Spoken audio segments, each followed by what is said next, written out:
Latha Baiju audio novels சேனல்ல கதை கேட்க வந்திருக்கும் உங்களை அன்போடு வரவேற்கும் நான் ஆர்ஜே ரதி. சேனலை இன்னும் சப்ஸ்கிரைப் பண்ணாதவங்க மறக்காம சப்ஸ்கிரைப் பண்ணிக்கோங்க. அப்படியே அந்த பெல் ஐக்கானையும் கிளிக் பண்ணிருங்க. அப்பதான் நாங்க போடுற ஆடியோ நாவல்ஸ்க்கான நோட்டிபிகேஷன்ஸ் உங்களுக்கு உடனுக்குடன் வந்து சேரும். இன்னைக்கு நம்ம கேட்க போற கதை எழுத்தாளர் லதா பைஜு அவர்களின் பிரம்மனின் தூரிகை. அத்தியாயம் 16. ஹலோ ஓவியரே, நீங்க எதுக்கு இப்படி செல்ல போல நிக்கிறீங்க? சீக்கிரம் வரைய ஸ்டார்ட் பண்ணுங்க. மலர்ந்த முகமும் விரிந்த கண்களுமாய் அழகாய் அபிநயம் பிடித்து நாட்டிய உடையில் பிரகாசித்தவளை கண்டு கண்களை மாற்ற முடியாமல் பார்த்து கொண்டிருந்த பிரம்மாவிடம் சினுங்கினாள் ஓவியா. தோ ஆரம்பிக்கிறேன் என்றவன் அவள் அருகே வந்து தாடையை தொட்டு சற்றே நிமிர்த்தினான். அவன் ஸ்பரிசத்தில் சட்டென்று சிலிர்த்தவளின் கண்கள் நாணத்தில் தனிச்சையாய் நிலம் நோக்க சூரியகாந்தி பூ ஒன்று நிமிர்வோடு சூரியனை கண்டு நாணி கோணுவது போல் அவனுக்கு தோன்ற அதை பார்த்து கொண்டே வரைய வேண்டிய தாளில் பென்சிலை வைத்தவன் கண்களில் தொடங்கினான். பென்சில் கோடுகள் அங்கங்கே தாளில் நாட்டியமாட ஒரு உருவம் உயிர் பெற்று கொண்டிருந்தது. கோவில் நடை சாத்திய நேரமாதலால் அவர்களை தொந்தரவு செய்ய யாரும் இல்லை. கிடைத்த தனிமையும் சேர்ந்து பொழுதை இனிமையாக்கி கொண்டிருந்தது. அவனது பார்வை வரைவதிலும் அவள் முகத்திலுமாய் மாறி மாறி படிய அவள் மனதுக்குள் குறுகுருவென்று முன்தின நினைவுகள் சிலிர்க்க வைத்துக் கொண்டிருந்தன. புது இடம் காரணமாகவோ என்னவோ இரவு உறங்க முடியாமல் படுக்கையில் புரண்டு கொண்டிருந்தவளை அலைபேசி சினுங்கி பிரம்மா அழைப்பதாய் சொன்னது. ஒரே ரிங்கில் அவள் எடுக்கவும் எதிர்ப்புறம் சிரித்தவன், என்ன அம்மு, இன்னும் தூங்கலையா என்ன என்றான். புது இடம்ல தூக்கம் வருவேனான்னு அடம்பிடிக்குது, தூங்காம தலை வேற வலிக்கிற மாதிரி இருக்கு என்று சலித்தாள். வரியா, ஒரு மூன் வாக் போயிட்டு வருவோம். என்னது மூன் வாக்கா? எனக்கும் தூக்கம் வரல, சரி அப்படியே ஒரு வாக் போகலாம்னு நினைச்சுதான் உனக்கு கூப்பிட்டேன். போலாம், ஆனா வெளியே குளிரா இருக்கே. அதெல்லாம் பிரச்சனை இல்ல, ஒரு சால்வையை போட்டு மேனேஜ் பண்ணிக்கலாம், வா அம்மு. சரி என்றவள் எழுந்து கதவை திறக்க வெளியே அரைக்கால் ட்ரவுசர் டி-ஷர்ட்டில் தயாராய் நின்றான் தேவ். பரமசிவன் கழுத்தில் பாம்பை போல் அவன் கழுத்திலும் ஒரு சால்வை சுற்றி கிடந்தது. சுடிதாரில் இருந்தவள், இங்கே தானே நடக்க போறோம், புது இடத்துல வெளியெல்லாம் போக வேணாம் தேவ் என சொல்ல, எனக்கு பழைய இடம்தான் என்ற பிரம்மா, நீ முதல்ல வா என்றதும் ரூமை லாக் பண்ணிவிட்டு அவனுடன் நடந்தாள். இரவு நேர குளிர் ஊசியாய் உடலை துளைக்க துப்பட்டாவை போர்வையாக்கி கொண்டாள். நேரம் 12 நெருங்கி கொண்டிருக்க இருவரும் அடுத்தடுத்து இணைந்து நடந்தனர். பேய் பிசாசு நடமாடுற நேரத்துல சுத்திட்டு இருக்கோம் தேவ். இந்த மாதிரி சென்னையில நினைச்சாலும் நடக்க முடியுமா? ஜாலியாவா? அவன் சொல்வது உண்மை என்றாலும் யாருமற்ற அனாதையாய் வெறிச்சிட்ட சாலைகள் அச்சமூட்டின. இந்த அழகான நிலா, அமைதியான இரவு, கூட நடக்க நீ, ஒரு மாதிரி சந்தோஷமா இருக்கு அம்மு என்றான்.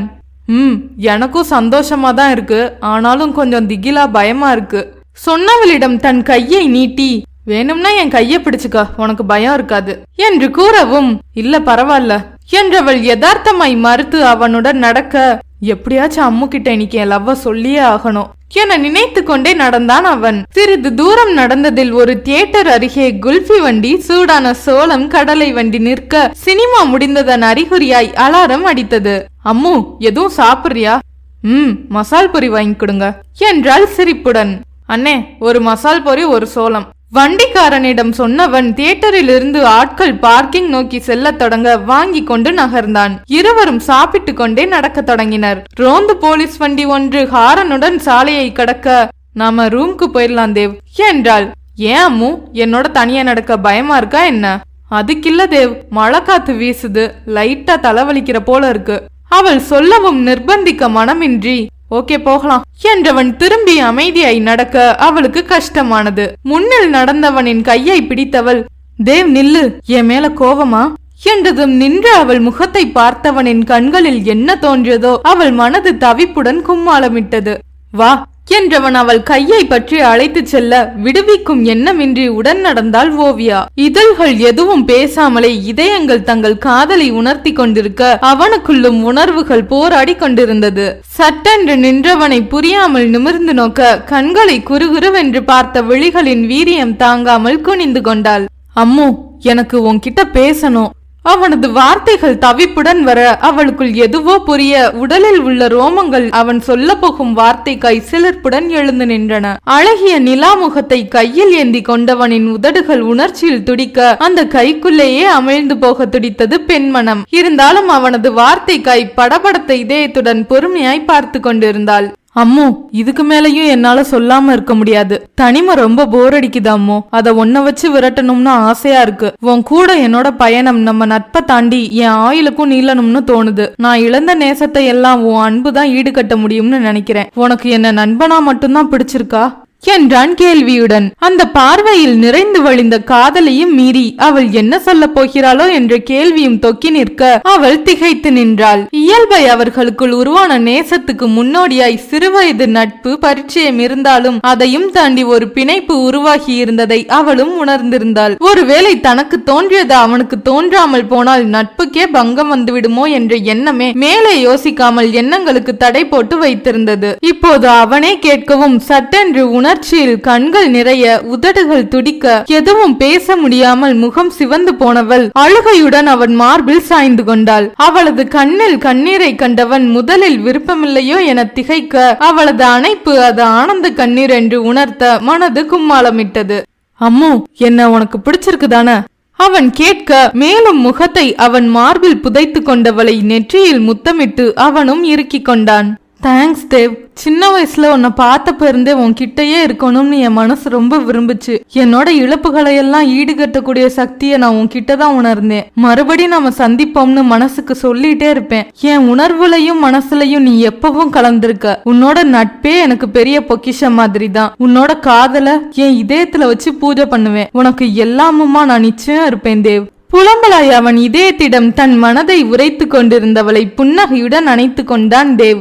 அம்மு, இந்த ஓவியத்தை ஓவியனுக்குன்னு எப்பவோ அந்த பிரம்மனும் முடிவு பண்ணிட்டான் என்றவனின் இதழ்கள் அவள் நெற்றியில் முத்தமிட சிலிர்த்தாள். அதற்கு பின் கோர்க்கப்பட்ட கரங்கள் பிரியாமலே தங்கள் இருப்பிடத்துக்கு வந்து சேர இதழ்கள் மட்டும் மௌனத்தை கடைபிடிக்க இதயங்கள் யுத்தமிட்டு கொண்டிருந்தன. அறைக்கு முன் நின்றவள் சரி தூங்கலாமா என கேட்க அவள் கைகளின் ரேகைகளை எண்ணிக்கொண்டு நின்றவன் தூங்கணுமா அம்மு என்றான் காதலுடன். தூங்குனாதானா கனவுல வர முடியும் என்றவளை அவனது பார்வை துளைக்க, இப்படி பாக்காதீங்க தேவ், ஒரு மாதிரி இருக்கு சினுங்கியது பெண்மை. சரி தூங்கு என்றவன் மனம் இல்லாமல் அவள் கையை விட எம்பி அவனது கன்னத்தில் முத்தமிட்டவள் சட்டென்று தனது அறைக்குள் நுழைந்து கதவை சாத்தி கொள்ள திகைத்தான். உற்சாகத்துடன் தனது அறைக்கு சென்றவனை அலைபேசி சினுங்கி ஓவியம் காலிங் என்று சொல்ல அதுவரை காத்த மௌனத்தை இரவு வெகு நேரம் வரை பேசி கலைத்து கொண்டிருந்தனர் இருவரும். விடியலில் சிறிது நேரம் உறங்கியவர்களை அலாரம் அலறி அடித்து எழும்ப வைக்க குளித்து புறப்பட்டு பங்கனுக்கு கிளம்பினர். இளநீளத்தில் பிங்க் வண்ண பார்டர் பளிச்சிட அழகு ஓவியமாய் புறப்பட்டு வந்தவளை கண்டு ஓவியனின் கண்கள் அகல மறுக்க நாணத்தில் குலைந்தாள். ஜோடியாய் வந்து நின்றவர்களை கண்ட அவளது குருவுக்கு சிஷ்யின் கண்ணில் புதிதாய் ஒளிந்து கொண்டிருந்த நாணமும் சிரிப்பும் எதையோ புரிய வைக்க இருவரையும் சந்தோஷத்துடன் மனமற வாழ்த்தினார். நீங்களும் ஃபங்க்ஷனுக்கு வந்ததுல ரொம்ப சந்தோஷம் மிஸ்டர் பிரம்மா. நான் கூட உங்க ஓவியத்துக்கு ரசிகை தான். ஆனாலும் ஓவியாவை போல யாரும் ரசிச்சிருக்க முடியாது. 2 பேரும் கண்டிப்பா இருந்து சாப்பிட்டு தான் போகணும் அர்த்தத்துடன் சொல்லி ராஜஸ்ரீ புன்னகைக்க இளங்காலை சூரியனின் நாண சிவப்புடன் குனிந்து கொண்ட ஓவியாவை கண்களுக்குள் பதித்து கொண்டான் பிரம்மா. இருவரும் ஏதோ கிசுகிசுத்து சிரித்து கொண்டே சாப்பிட அவர்களை கண்டு வியப்புடன் விரிந்த இரு விழிகள் கேமராவில் இருவரையும் பதித்து கொண்டன. அதை அறியாமல் இருவரும் சாப்பிட்டு கிளம்பினர். அறைக்கு வந்து சிறிது நேரம் ஓய்வென்ற பேரில் ஒருவர் தோளில் ஒருவர் சாய்ந்து தங்கள் குடும்பத்தை பற்றி பேசிக் கொண்டிருக்க சிவனேசன் தன்னிடம் கேட்டதை பற்றி தேவ் சொல்ல ஓவியாவுக்கு வியப்பாய் இருந்தது. ச்சே, இவ்வளோ அப்பட்டமா எல்லாருக்கும் தெரியற மாதிரியா இருந்திருக்கோம். ராதி கூட என்கிட்ட கேட்டா. இங்க மட்டும் என்னவா, ராகவ் அமிர்தா ஜானுமா கூட அபிஷியலா நம்ம காதலை பத்தி தெரிஞ்சுக்க வெயிட் பண்ணிட்டு இருக்காங்க. மத்தபடி அவங்களே முடிவு பண்ணிட்டாங்க என்று சொல்லி சிரித்தான் பிரம்மா. மேலும் ஏதேதோ பேசிவிட்டு கிளம்பி மதிய உணவை வழியில் முடித்து கொண்டு கோவிலுக்கு வந்தனர். அம்மு, கொஞ்சம் சிரிச்சபடி தலைய சரிச்சு பாரு பிரம்மா சொல்ல அபிநயம் பிடித்து நின்ற ஓவியாவின் தலை மெல்ல சரிந்து சிரிப்பை வழிய விட்டது. சூப்பர் என்றவனின் விரல்கள் வேகமாய் செயல்பட்டு கொண்டிருக்க 6 ஓவியங்களின் அவுட்லைன் முடித்திருந்தான். முதலில் அவளை வரைந்து கொண்டு பிறகு சிற்பத்தை வரைய நினைத்தவன் ஒரு ஓவியத்திற்கு 10 நிமிடம் மட்டுமே எடுத்துக்கொண்டான். இன்னும் எவ்வளவு வரையணும் தேவ்? இனி நவரச பாவங்களை மட்டும் வரைஞ்சுக்கலாம். நீ அதுக்கு தகுந்த ஓவியங்களை தேர்ந்தெடுத்துக்கோ அவன் சொல்லவும் வரிசையாய் பார்த்து கொண்டு வந்தவள் முகம் வளர்ந்தது. தேவ், 9 பாவங்களை காட்டும் சிற்பமும் வரிசையாதான் இருக்கு என்றாள் சந்தோஷத்துடன். முதல்ல ஸ்ருங்காரம் என்றவளின் முகத்தில் தெரிந்த பாவத்தை கண்டவன் பிரமித்து அவளையே பார்த்து நிற்க, ஓவியரே முதல்ல வரேங்க, அப்புறம் ரசிச்சுக்கலாம் என்றாள் உண்மையான நாணத்துடன். அவன் புன்னகையுடன் வரைய தொடங்க அடுத்த பாவங்களையும் சொல்லிக் கொண்டே அபிநயம் பிடித்தாள். அடுத்து வீரம், கருணை, அற்புதம் என்றவளின் விழிகள் விரிந்து அபிநயத்தை வெளிப்படுத்த அவனை அறியாமல் இதழ்கள் வாவ் என்று முணுமுணுத்தன. ஹாஸ்யம் என சிரித்தவள் பயானகம், பயம், பீபல்சம், அருவருப்பு, ரௌத்ரம், கோபம், சாந்தம், அமைதி என்ற அனைத்து பாவங்களையும் காட்ட ஒண்டர்ஃபுல் என பாராட்டி கொண்டே வரைந்து கொண்டிருந்தான் ஓவியன். அவளது முகம் வசமானதால் அடுத்தடுத்து ஓவியங்களில் இன்னும் வேகம் கூடியது. இறுதியில் முகம் எங்கும் ஒருவித அமைதியோடு நிறைவாய் நின்றவளின் அருகில் வந்து கைகளை பிடித்தான். அம்மு, அருமையா வந்திருக்கு, ரொம்ப சந்தோஷம். எங்க நான் பாக்குறேன் என்றவள் ஆர்வத்துடன் அவன் வரைந்த ஓவியங்களை நோக்க அதில் வெறும் பென்சிலால் இடப்பட்ட கோட்டோவியம் மட்டுமே இருந்தது. ஆனாலும் அது அத்தனை அழகாய் இருந்தது. வாவ், இதை எப்ப கம்ப்ளீட் பண்ணுவீங்க தேவ்? நீ கொஞ்சம் உட்காந்து ரெஸ்ட் எடு அம்மு. எனக்கு 4-5 சிற்பங்களோட அவுட்லைன் போட்டுட்டா போதும். மத்தது எல்லாம் உன் பாவத்தை வச்சு நானே வரைஞ்சுப்பேன். இன்னும் கொஞ்ச நேரத்துல நட திறந்துருவாங்க, அதுக்குள்ள முடிக்கணும். அவன் சொல்லவும் சரி நீங்க வரைங்க, நான் அமைதியா உட்காந்து வேடிக்கை பாக்குறேன் என்றவள் சலங்கைகள் ஒலிக்க நடந்து சென்றாள். ஆர்வத்துடன் அவளையே பார்த்து கொண்டிருந்தான் தேவ். அவள் திரும்பி என்ன என்ற அபிநயத்தில் கேட்கவும் புன்னகைத்து தலையசைத்தவன் வேலையில் மும்முரமானான். அரை மணி நேரத்தில் வேலையை முடித்த பிறகே அவளை திரும்பி பார்த்தான். அவள் அவனையே வைத்த கண் மாற்றாமல் அமைதியாய் பார்த்து கொண்டிருக்க புருவத்தை மேலே தூக்கியவன் என்ன ஓவியமே என்று கேட்க புன்னகைத்தவள் ஓவியர் மட்டும்தான் ஓவியத்தை ரசிக்கணுமா என்ன? ஓவியம் ஓவியரை ரசிக்க கூடாதா என்றதும் அழகாய் அவன் கண்ணிலும் முகத்திலும் சிறு நாணம் தெரிய வியப்புடன் பார்த்தாள். அட, ஓவியருக்கு வெக்கப்படக்கூட தெரியுமா? ஏன், அதென்ன ஓவியத்துக்கு மட்டுமே குத்தகைக்கு கொடுத்ததா என்ன? இது மனசுல இருந்து வருது ஓவியமே சொல்லிக்கொண்டே எல்லாம் எடுத்து வைத்தான். சரி அம்மு, கிளம்பலாம். இன்னும் 10 நிமிஷம் தான் இருக்கு நட திறக்க என்றதும் எழுந்தாள். மேலே ஒரு சால்வையை போர்த்தி கொண்டு அவனுடன் நடந்தாள். அவர்கள் அலுவலக அறைக்குள் நுழைய நடை திறந்து மற்றவர்கள் உள்ளே வர தொடங்கினர். நன்றி கூறிவிட்டு காருக்கு செல்ல இருவரையும் கவனித்த ஒரு பெண் தோழியிடம் ஏதோ சொல்லி பிரம்மாவிடம் வந்தாள். பிரம்மா சார், ஒரு நிமிஷம் என்றதும் திரும்ப ஹாய் சார், உங்க ஓவியங்கள்னா எனக்கு ரொம்ப பிடிக்கும். சமீபத்துல பத்திரிகையில வந்த ராமாயண ஓவியங்கள் ரொம்ப அழகா இருந்துச்சு என்றவளின் பார்வை ஓவியாவின் மீது பதிந்து விட்டு மீண்டும் அவனிடம் தாவியது. சார், உங்க ஓவியங்கள் எல்லாம் பெண்களை ரொம்ப அழகா வரையறீங்க. எப்படி சார், மாடலா யாராச்சும் ஹெல்ப் பண்றாங்களா என்ன என்றவளின் பார்வை மீண்டும் அழுத்தமாய் ஓவியாவின் மீது படிந்து மீண்டது. ஓவியாவுக்கு கண்ணை காட்டி கார் உள்ளே அமரும்படி கூறியவன் ரொம்ப தேங்க்ஸ். என்ன பொறுத்தவரை பெண்கள்னாலே அழகுதான். பிறந்த குழந்தையானாலும் வயசான பாட்டியானாலும் எல்லார்கிட்டையும் ஒரு அழகு இருக்கும். அத நான் அழகா வரைகிறதுல அதிசயம் எதுவும் இல்ல. ரசிச்சுட்டு கேக்குறீங்க, இத அதுக்கான கிரெடிட்டா எடுத்துக்கிறேன் சொல்லி சிரித்தான். உங்க ஓவியம் மட்டும் இல்ல சார், உங்க பேச்சும் நீங்களும் கூட அழகா இருக்கீங்க. ஆட்டோகிராஃப் வாங்க நோட் எதுவும் எடுக்கல, இதுல போட்டு கொடுங்க ப்ளீஸ் என்றவள் 100 ரூபாய் நோட்டு ஒன்றை நீட்ட சாரி, தப்பா நினைக்க வேணாம். இதுல ரிசர்வ் வங்கி கவர்னர் மட்டும்தான் சைன் பண்ணணும், நான் பண்ணக்கூடாது என்றவன் தன்னுடைய குறிப்பேட்டிலிருந்து ஒரு பேப்பரை கிழித்து அவனது கையெழுத்தை போட்டு நீட்ட அந்த பெண்ணின் முகம் மலர்ந்தது. Really you R wonderful sir, thanks என்ற பெண் தோழியுடன் நகர காருக்குள் அமர்ந்தான் தேவ். ரசிகர்களை விட ரசிகைகள் தான் பிரம்மாவுக்கு அதிகம் போல இருக்கு என்ற ஓவியாவின் கன்னத்தில் செல்லமாய் தட்டிவிட்டு எத்தனை பேர் என் ஓவியத்தை ரசிச்சாலும் நான் ரசிக்கிற ஒரே ஓவியம் நீதான் அவன் சொல்லவும் சிவந்த முகத்தை காட்டிக் கொள்ளாமல் புன்னகையுடன் வெளியே திருப்பிக் கொண்டாள் ஓவியா. ஏதேதோ பேச்சுக்களை உதடுகள் பேசினாலும் உள்ளத்தில் எதுவும் பதியாத பரவசத்திலேயே இருவரும் இருந்தனர். அறைக்கு வந்து உடைமாற்றி மீண்டும் ஒரு குளியல் போட்டு சிறிது உறங்கி எழுந்தாள் ஓவியா. இரவு உணவுக்கு ஒரு ஹோட்டலுக்கு சென்று சாப்பிட்டு விட்டு அறைக்கு வந்தனர். நாளைக்கு எப்ப கிளம்புறோம் தேவ்? அவன் தோளில் சாய்ந்து கொண்டே கேட்டவளின் கைகளை தன் கைக்குள் எடுத்து வைத்துக் கொண்டவன் கண்டிப்பா போகணுமா என்றதும் சிரித்தாள். என்ன பண்றது, போய்த்தானே ஆகணும் சொன்னவளின் விழிகளுக்குள் தன் விழியை பதித்தவன் இந்த 2 நாளா என்னால மறக்கவே முடியாது அம்மு. எனக்கும் தான் தேவ். சரி, எப்ப இந்த ஓவியம்லாம் அனுப்பணும் அவள் கேட்க இன்னும் 2 நாள்ல கலரிங்லாம் முடிச்சு சிங்கப்பூர் அனுப்பி ஆகணும். தேவ், உங்க வீட்டுல என்ன ஏத்துப்பாங்களா அவள் கேட்கவும் ஒரு நிமிடம் அமைதியாய் இருந்தவன் சொல்லி பாப்போம், ஏத்துக்கிட்டா சந்தோஷம், இல்லைன்னா நீ என்ன வேணாம்னு சொல்லிடுவியா என்ன? அதுக்கு கேட்கல, அவங்க சம்மதமும் இருந்தா நல்லா இருக்குமேன்னு கேட்டேன். கேக்குறது என் கடமை, அப்புறம் அவங்க விருப்பம். சரி நீ தூங்கு, எனக்கு கொஞ்சம் வேலை இருக்கு, காலையில 7 மணிக்கு கிளம்பிடுவோம் என்றவன் எழுந்து கொண்டான். சிறிது நேரம் கட்டிலில் புரண்டு கொண்டிருந்த ஓவியா வண்ண கனவுகளின் தாக்கத்தில் உறங்க தொடங்கினாள். காலையில் நேரமே ரூமை காலி செய்து கிளம்பினர். 8 மணிக்கு சிவனேசனின் அழைப்பு வர, கிளம்பிட்டோம்பா, லஞ்சுக்கு வந்துருவோம் என்று மகள் சொல்லவும், அம்மோ அப்புறம் என்று ஏதோ சொல்ல வந்தவர் சட்டென்று நிறுத்திவிட்டு, சரி லஞ்சுக்கு நம்ம வீட்டுக்கு வந்துருங்க, வழியில எங்கேயும் நிறுத்த வேணாம் என்று சொன்னார். என்னப்பா ஏதோ சொல்ல வந்தீங்க என்றாள் மகள். நேர்ல பேசிக்கலாமா, தம்பிக்கிட்ட சொல்லிடு என்று வைத்துவிட குழப்பத்துடன் தேவிடம் சொன்னாள். அப்பா என்னவோ சொல்ல வந்து நிறுத்திட்டார் தேவ், என்னவா இருக்கும்?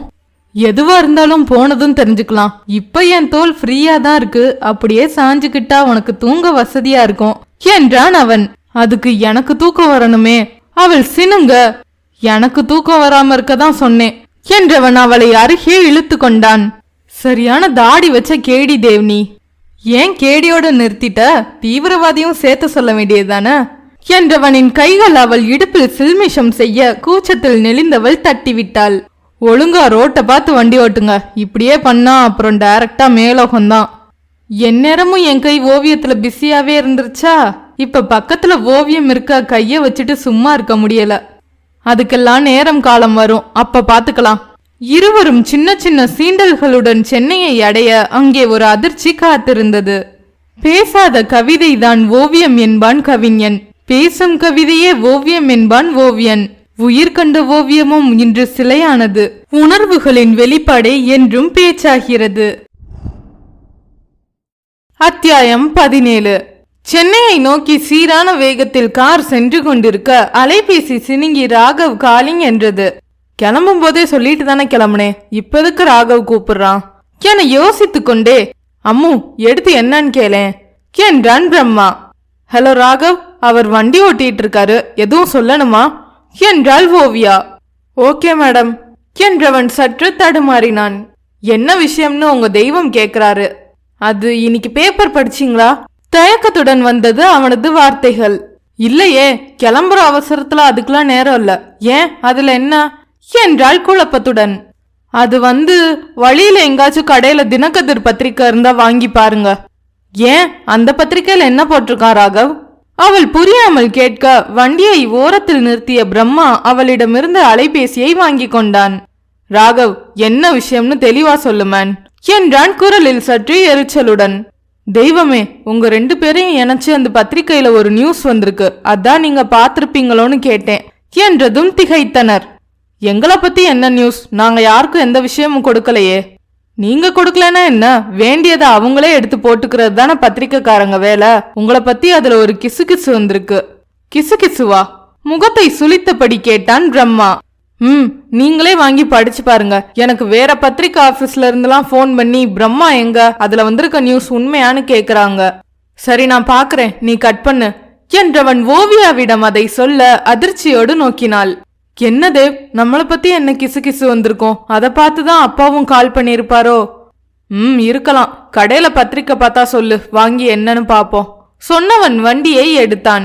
சிறிது நேரத்தில் ஓவியாவுக்கு ராதிகாவின் அழைப்பு வரவும், தேவ் இவளும் அதை பத்தி சொல்லதான் கூப்பிடுறான்னு நினைக்கிறேன் சொல்லிக்கொண்டே எடுத்தாள் ஓவியா.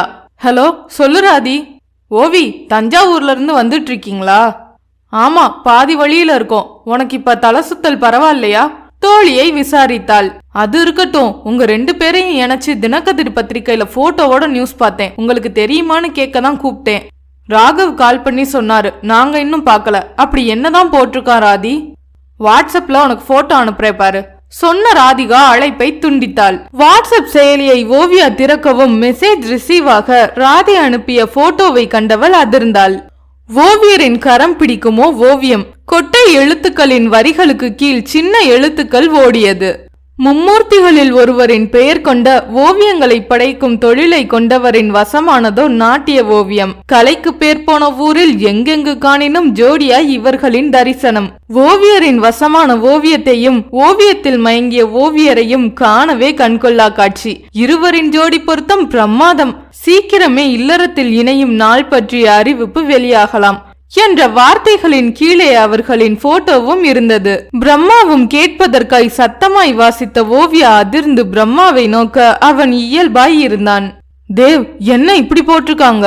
அவள் கேட்க அமைதியாய் போட்டோவை பார்த்துவிட்டு, போட்டோ கிளாரிட்டி கொஞ்சம் கம்மி தான், என்கிட்ட கேட்டிருந்தா நானே நல்ல போட்டோ கொடுத்திருப்பேன் எனவும் திகைப்புடன் நோக்கினாள் ஓவியா. தேவ், நான் என்ன சொல்றேன், நீங்க என்ன பேசுறீங்க? போட்டோவோட நியூஸ் போட்டிருக்கான், இது எப்படி கிசு ஆகும்? நான் கூட கொஞ்சம் பயந்துட்டேன். நாம கோவில்ல ஒரு பத்திரிக்கைக்காரனை பார்த்தோமே, கண்ணாடி கூட போட்டிருந்தானே, இது அவன் வேலையாதான் இருக்கும் என்றான் இயல்பாக. ஓ, இப்படி ஒரு நியூஸ் கேட்டு உங்களுக்கு அதிர்ச்சியா இல்லையா? சாதாரணமா இருக்கீங்க. அவள் அதிசயமாய் கேட்க புன்னகைத்தான் பிரம்மா. எதுக்கு அதிர்ச்சி? அவன் சொன்ன ஒவ்வொரு வார்த்தையும் உண்மைதானே, இல்லன்னு உன்னால மறுக்க முடியுமா என்ன? தலையை சாய்த்து புருவத்தை தூக்கி கேட்க சிரித்தவள், இருந்தாலும் நமக்கு தெரிஞ்ச உண்மையா அதுக்குள்ள அவன் ஊர் உலகத்துக்குலாம் வெளிச்சம் போட்டு காட்டிருக்க வேணாம். இனி எத்தனை பேருக்கு இதுக்கு பதில் சொல்லணுமோ என்றாள். நமக்கு ஃப்ரீயா விளம்பரம் கொடுத்து நம்ம காதல உலகத்துக்கே அறிவிச்சிருக்கான், அத பாராட்டாம இப்படி ஃபீல் பண்ணிட்டு இருக்க என்றவனை செல்லமாய் அடித்தாள். உங்களால எப்படி எல்லாத்தையும் இவ்ளோ ஈஸியா எடுத்துக்க முடியுது தேவ்? எனக்கு இதெல்லாம் பார்த்தா சட்டுன்னு அதிர்ச்சி தான் வரும். நீங்க எப்படி கூலா இருக்கீங்க? இத நான் எதிர்பார்த்தேன் அம்மோ. ஸ்டியரிங்கை இயக்கி கொண்டே சொல்ல வியப்புடன் நோக்கினாள். என்ன எதிர்பார்த்தீங்களா? கண்கள் விரிய கேட்டவளை நோக்கியவன், இப்படிலாம் கண்ணை விரிச்சு பார்க்காத ஓவி, அப்புறம் வண்டிய சைடா நிறுத்திட்டு உன் கண்ணோட ஆழத்தை பத்தி ஆராய்ச்சி பண்ண தொடங்கிருவேன். அவன் சொல்லவும் நாணத்தில் சிவந்தவள், போங்க தேவ், சீரியஸா பேசிட்டு இருக்கும்போது எதையாச்சும் சொல்லிட்டு சினுங்கியவளை ரசித்தான். ஓவி, நீ சினுங்கும் போது பார்க்க எப்படி இருக்க தெரியுமா? எப்படி இருக்கேனா? சினுங்களாய் கேட்டாள். நான் வரைந்த ஓவியங்கள் எல்லாம் உயிர் கொள்கின்றன உன் நாணச்சிவப்பின் ஒளியில். பேசா சித்திரங்களும் என்னை நோக்கி கண் சிமிட்டி உரையாடத் தொடங்குகின்றன. அந்த சிமிட்டல்களில் எல்லாம் நட்சத்திரத்தின் ஜொலிஜொலிப்பு, உயிர்ப்பில் எல்லாம் உன் உருவத்தின் பிரதிபலிப்பு.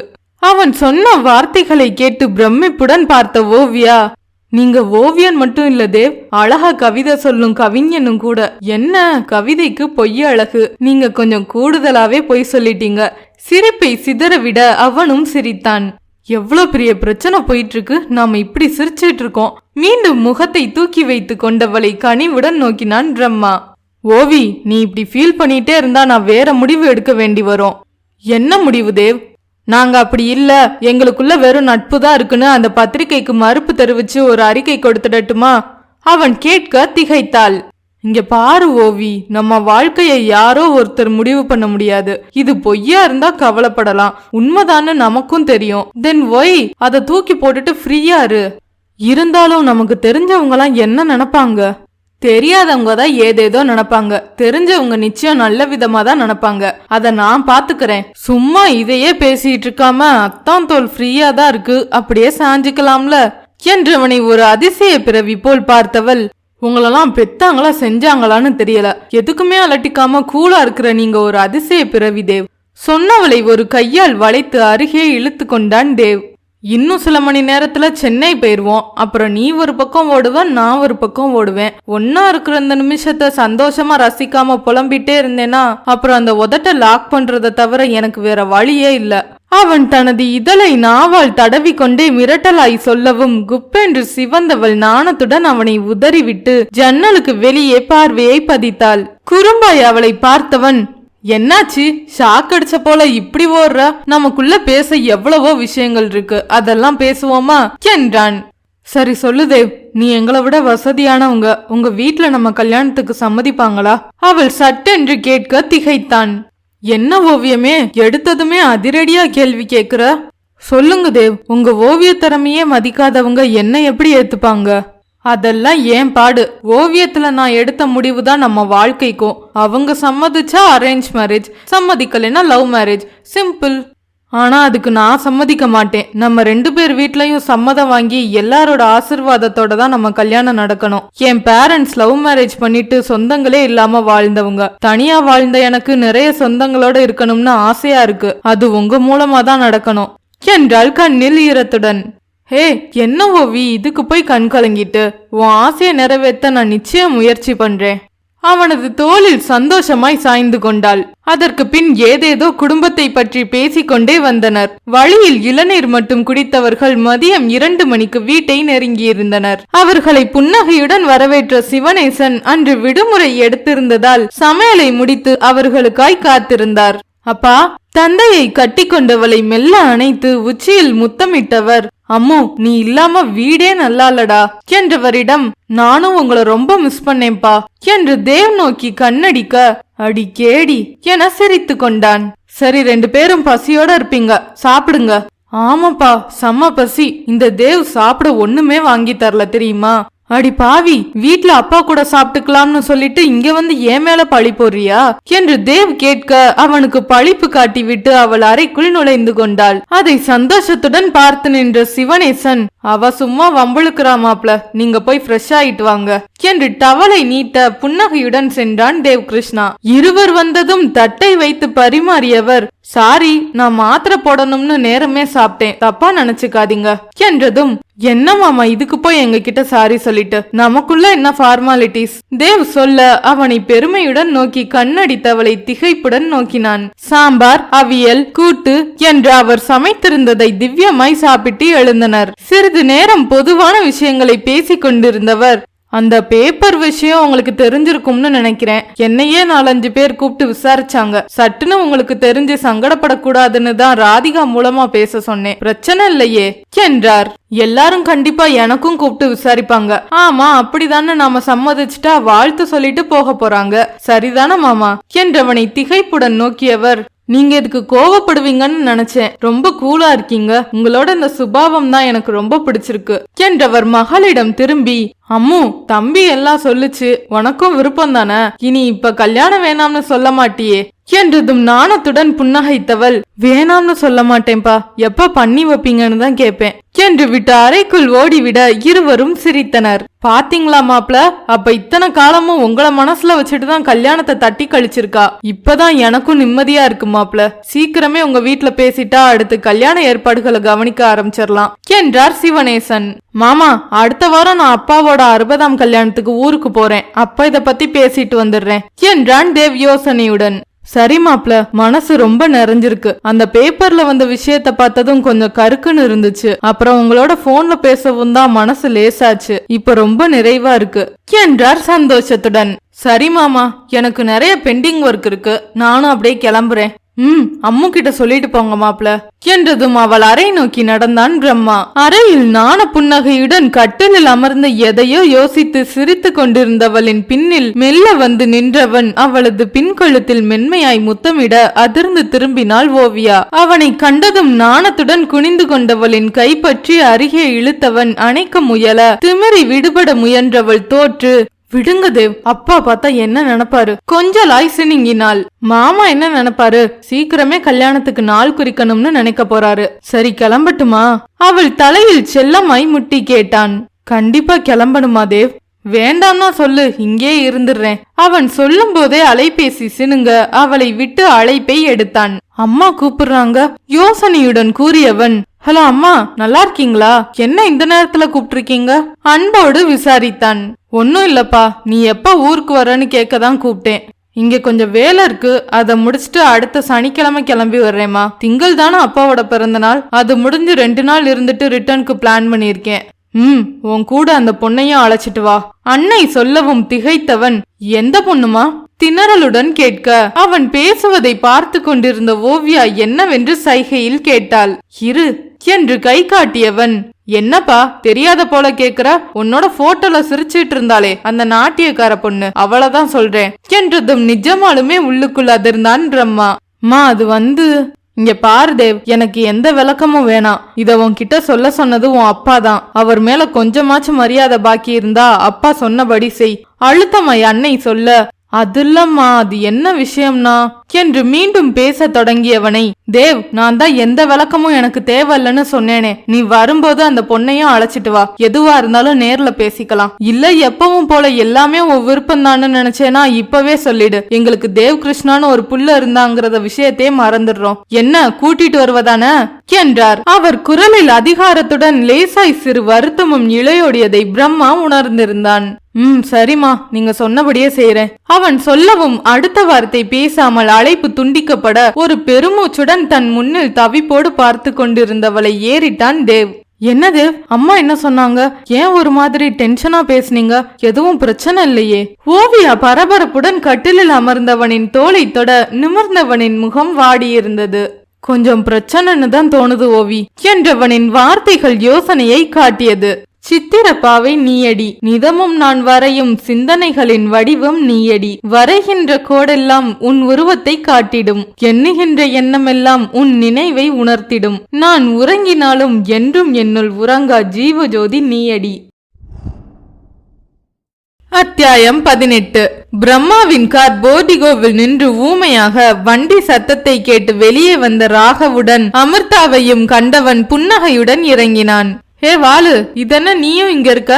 அது நியூஸ் பேப்பர்ல ஒரு பரபரப்பான நியூஸ் பார்த்துட்டு அப்பா எனக்கும் காட்டினாரா, அத பார்த்ததுல இருந்து என்னால வீட்ல இருக்கவே முடியல. அதான் என்ன ஏதுன்னு தெளிவா தெரிஞ்சுக்கலாம்னு இங்க ஓடி வந்துட்டேன். அப்புறம் டேப்லெட்லாம் சரியா எடுத்துக்கிறதானே? இப்ப உடம்புக்கு எந்த பிரச்சனையும் இல்லையே?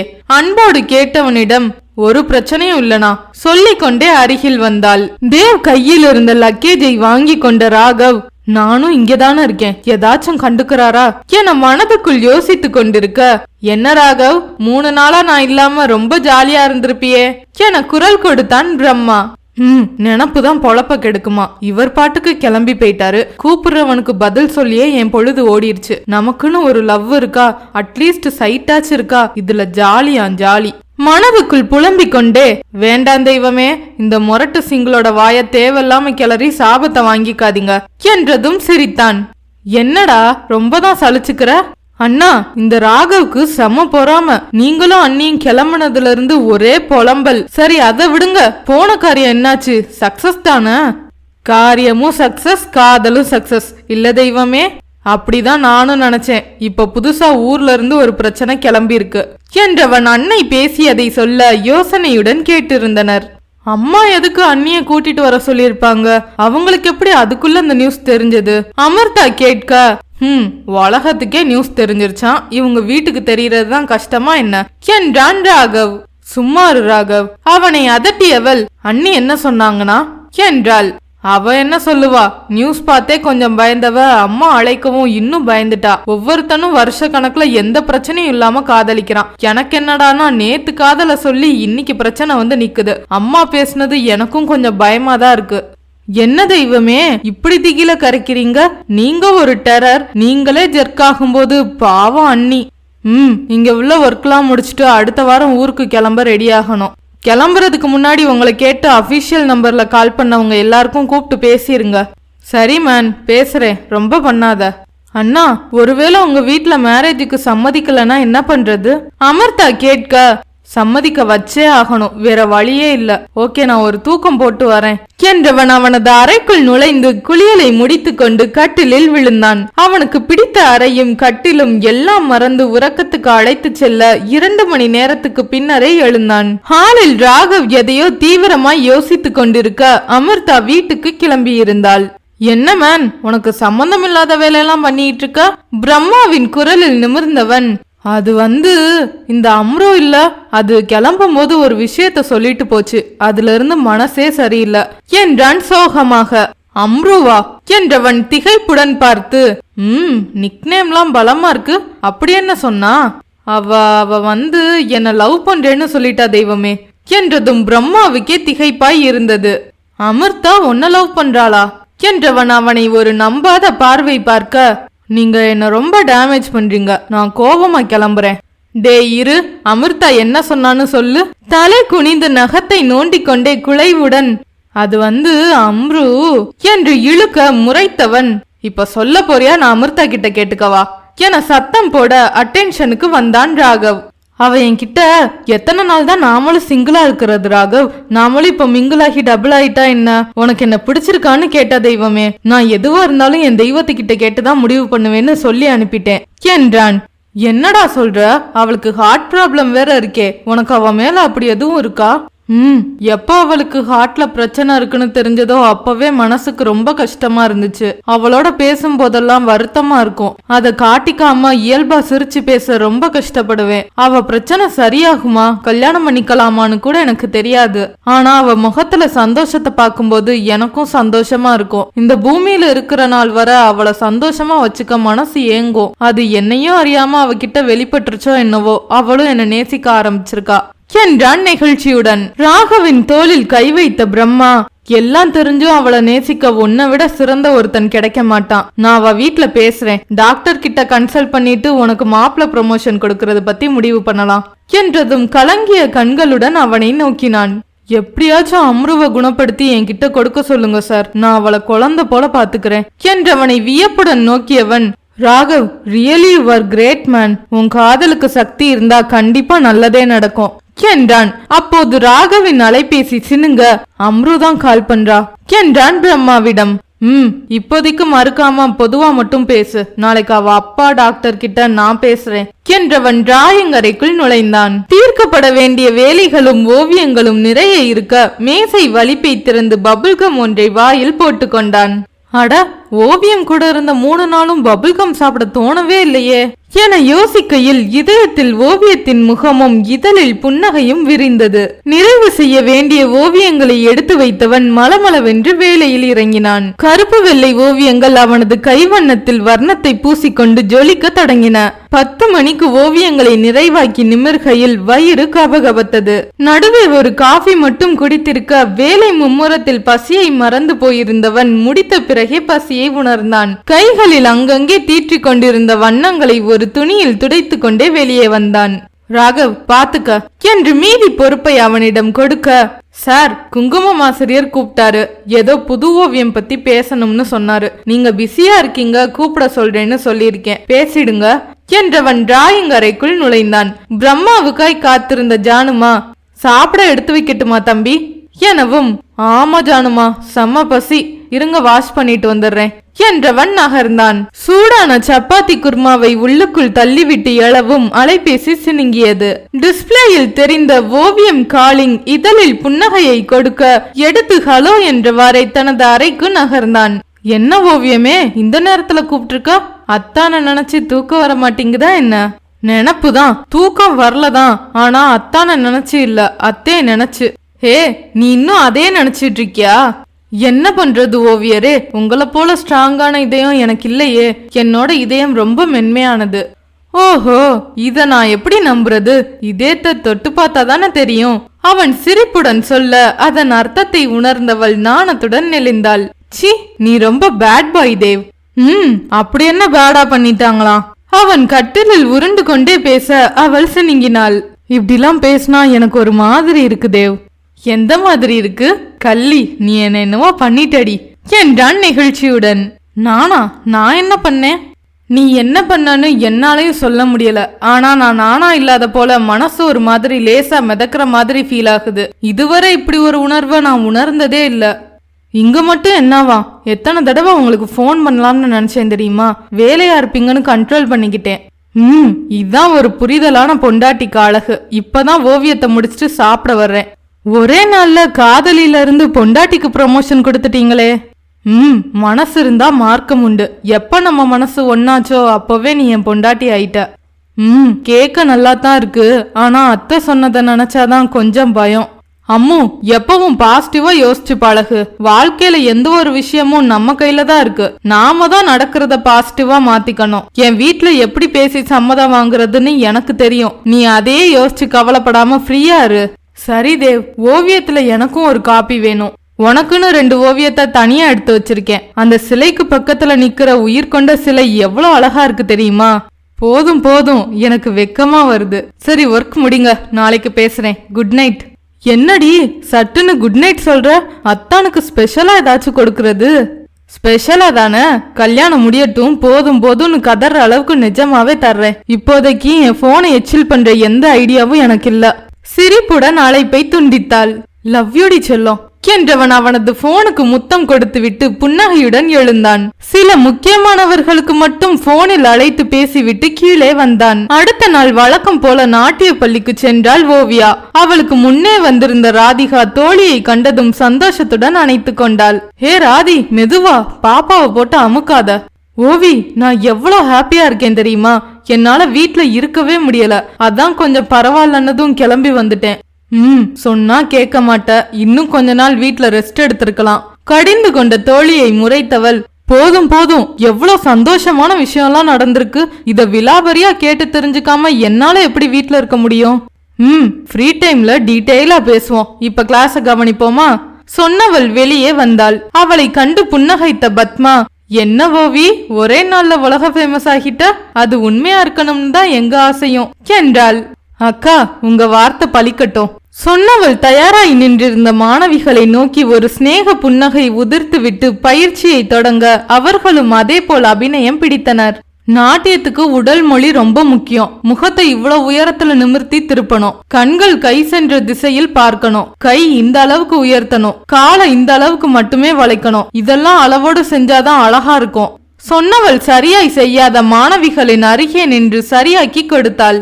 ராதி, நீ பிராக்டிஸ் கொடுக்க வேணாம், கவனிச்சா போதும் என்று அவளது வகுப்பையும் ஓவியா எடுத்தாள். மதிய உணவு நேரத்தில் ஓவியாவிடம் கேள்வியால் துளைத்து கொண்டே சாப்பிட்டு முடித்தாள் ராதிகா. பிரம்மா அம்மா ஏன் அப்படி சொல்லிருப்பாங்க? ஒருவேளை உங்க கல்யாணத்துக்கு சம்மதம் சொல்லதான் உன்னையும் அழைச்சிட்டு வர சொன்னாங்களோ? ராதிகா சொல்ல ஓவியாவும் அப்படி இருக்குமோ என யோசித்தாள். ராதி, நீ சொன்ன போல நடந்துச்சுன்னா உன் குழந்தைக்கு எங்க கையால தங்கத்துல செயின் போடுறேன் என்று சிரித்தாள். பாரா, இல்லேனா போட மாட்டியோ? அத்தை முறைக்கு செய்ய வேண்டியதை ஒழுங்கு மரியாதையா செஞ்சிடணும் சொல்லிட்டேன். சட்டு புட்டுன்னு உனக்கு கல்யாணம் ஆகி ஒரு பொண்ணை பெத்துக்கிட்டாதானே என் பிள்ளைக்கு கல்யாணம் பண்ண வசதியா இருக்கும் என்று சொல்லவும், சிப்போடி என்றவள் நாணத்துடன் சென்று விட்டாள். ராதி ஓய்வெடுக்க ஓவியா வேலைகளை முடித்தாள். மாலை அலுவலகம் முடிந்து சரத் மனைவியை அழைத்து செல்ல வரவும் ராதிகா கிளம்பினாள். இறுதி பேட்ச் மாணவிகள் தயாராய் இருந்தனர். என்ன ரம்யா, சரியா பிராக்டிஸ் பண்றியா? அவளை நோக்கி சிநேகமாய் சிரித்தவளை கேட்டுக்கொண்டே தனது இடத்திற்கு வந்து நின்றாள். இன்னைக்கு சில கைமுத்திரைகளை சொல்லி கொடுக்கறேன், அதை பிராக்டிஸ் பண்ணுங்க. ஓகே மேம் என்றனர் மாணவிகள் கோரஸாக. முதல்ல பதாகம். பதாகம்னா கொடி. பெருவிரல லேசா மடிச்சு மத்த விரலோட பக்கத்துல சேர்த்து பிடிக்கணும். சொல்லியபடி செய்து காண்பிக்க மாணவிகளும் முயன்றனர். அடுத்து திரிப்பதாகம். பதாகத்துல மோதிர விரல மடக்கினா திரிப்பதாகம். மாணவிகள் உற்சாகத்துடன் முயற்சி செய்தனர். மேடம், பின்னில் இருந்து செக்யூரிட்டி ராஜனின் குரல் கேட்க திரும்பினாள் ஓவியா. என்ன ராஜன், காஃபி கேட்டீங்களே, வாங்கிட்டு வந்திருக்கேன். ஓ ஆமல, கப்ல ஊத்தி வச்சிருங்க ராஜன் என்றவள் மாணவிகளை கவனிக்க ஒரு பீங்கான் கோப்பையை எடுத்து வந்து காஃபியை ஊற்றியவனின் கழுகு பார்வை கொழு கொழு ரம்யாவின் மீதே நிலைத்திருந்தது. அடுத்து அர்த்த பதாகம், கர்த்தரி முகம், மயூரம், அர்த்த சந்திரன் சொல்லிக்கொண்டே அடுத்த முத்திரைகளையும் செய்து காண்பித்து, இந்த 6 முத்திரைகளையும் பிராக்டிஸ் பண்ணுங்க என்றதும் மாணவிகள் முயன்றனர். வகுப்பு மும்முரத்தில் ராஜன் வைத்து சென்ற காஃபியை மறந்திருக்க அது சில்லிட தொடங்கி இருந்தது. 1 மணி நேரம் முடிந்ததும், ஓகே இன்னைக்கு இது போதும், வீட்டுக்கு கிளம்புங்க என்றவள் அப்போதுதான் காஃபியை கவனிக்க ஆரிய காஃபியில் ஆடை தேங்கி அதில் ஒரு ஈ தற்கொலை செய்து கொண்டிருந்தது. காஃபி குடிக்க மறந்துட்டேனே, சரி வீட்டுக்கு போய் அப்பா கையால குடிச்சுக்கலாம். அதை கீழே கொட்டி கழுவி விட்டு எல்லா அறைகளையும் செக் பண்ணி பூட்டியவள் வெளியே வர ரம்யா கிளம்பாமல் ராஜனுடன் பேசிக் கொண்டிருந்தாள். என்ன ரம்யா, நீ இன்னும் கிளம்பலையா? டைம் ஆச்சே, இவர்கிட்ட என்ன பேசிட்டு இருக்க என்றாள். சும்மா நீங்க வர்றதுக்கு தான் வெயிட் பண்ணுது மேடம் ராஜன் சொல்லவும், சரி வா, நான் பஸ் ஸ்டாப்ல டிராப் பண்ணிடுறேன் சொன்னவள் அவளையும் ஏற்றிக்கொண்டு கிளம்ப ராஜனின் இதழ்களில் கோரமாய் ஒரு சிரிப்பு மின்னி மறைந்தது. மேம், இந்த கைமுத்திர மொத்தம் எத்தனை இருக்கு? பின்னில் இருந்து ரம்யா கேட்க அவளது ஆர்வம் உணர்ந்து புன்னகைத்தாள் ஓவியா. பரவாயில்லையே, ரொம்ப இன்ட்ரெஸ்டா கேக்குற. இன்னைக்கு நான் சொல்லி கொடுத்தது ஒற்றை கை முத்திரை, அதுல மட்டும் 28 முத்திரை இருக்கு. அடுத்து இரட்டை கை முத்திரையில 24 முத்திரை இருக்கு. ஓ சூப்பர் மேம் என்றாள் ரம்யா திகைப்புடன். ரம்யா, உனக்கு நாட்டியத்துல நல்ல ஆர்வம் இருக்கு. வீட்ல டெய்லி பிராக்டிஸ் பண்ணு, ஈஸியா இருக்கும். நான் வீட்லயும் பண்றேன் மேம். எனக்கும் உங்களை போல பரதநாட்டிய டான்சர் ஆகணும்னு ஆசையா இருக்கு. முயற்சியும் ஆர்வமும் இருந்தா என்ன போல என்னை விட பெரிய டான்சரா கூட வர முடியும். நீங்க நல்லா சொல்லி கொடுக்குறீங்க மேம். அவள் சொல்லும் போதே பஸ் ஸ்டாப் வந்துவிட வண்டியை நிறுத்தினாள் ஓவியா. பேருந்துக்காய் அங்கே இருவர் காத்திருக்க, ஓகே ரம்யா, பார்த்து பத்திரமா வீட்டுக்கு போ என்றாள். சரி மேம், ரொம்ப தேங்க்ஸ் என்றவள் முதுகில் பள்ளி பொதியுடன் பை சொல்லி கையசைக்க கிளம்பியவள் வீட்டுக்கு செல்லும் சாலையில் விரைய தொடங்கினாள். சட்டென்று பிரம்மா பேசியது நினைவில் வர நாணத்துடன் சிரித்து கொண்டாள். அவளை விழுங்குவது போல் பார்த்து கொண்டே தாடியை நீவும் பிரம்மாவின் முகம் மனதில் தெரிய வண்டியை விட வேகமாய் எண்ணங்கள் காதலின் தவிப்பில் பறந்து கொண்டிருந்தது. தாடி வச்ச கேடி, இப்படி இம்ச பண்றியடா. செல்லம்மாய் கொஞ்சிக் கொண்டே பாதையை கவனித்தாள். காதல் கொண்ட மனதின் வேகம் காற்றுக்கும் இல்லை. நொடியில் தனக்கு பிடித்த பாதையில் உலகெல்லாம் சஞ்சரிக்கிறது. இதழ்களை காட்டிலும் அதிகமாய் இதயமே பேசிக்கொள்கிறது. நொடி பொழுது பிரிந்தாலும் யுகம் என சலித்துக் கொள்கிறது. காதல் ஒரு சுகமான அவஸ்தை. என்ன ஃப்ரெண்ட்ஸ், இந்த கதை உங்களுக்கு பிடிச்சிருக்கா? பிடிச்சிருந்தா லைக் பண்ணுங்க, உங்க ஃப்ரெண்ட்ஸ்க்கு ஷேர் பண்ணுங்க, உங்க கருத்துக்களை கீழே கமெண்ட் பாக்ஸ்ல சொல்லுங்க. நம்ம சேனல்ல பிரம்மனின் தூரிகை கதையோட அடுத்தடுத்த episodes every week Tuesday and Friday மதியம் 2:30க்கு ஸ்ட்ரீம் ஆக போகுது. எல்லா எபிசோட்ஸையும் கேட்டு என்ஜாய் பண்ண ரெடியா இருங்க. டியூஸ்டே அடுத்த பதிவோடு உங்களை சந்திக்க காத்திருக்கும் நான் RJ ரதி.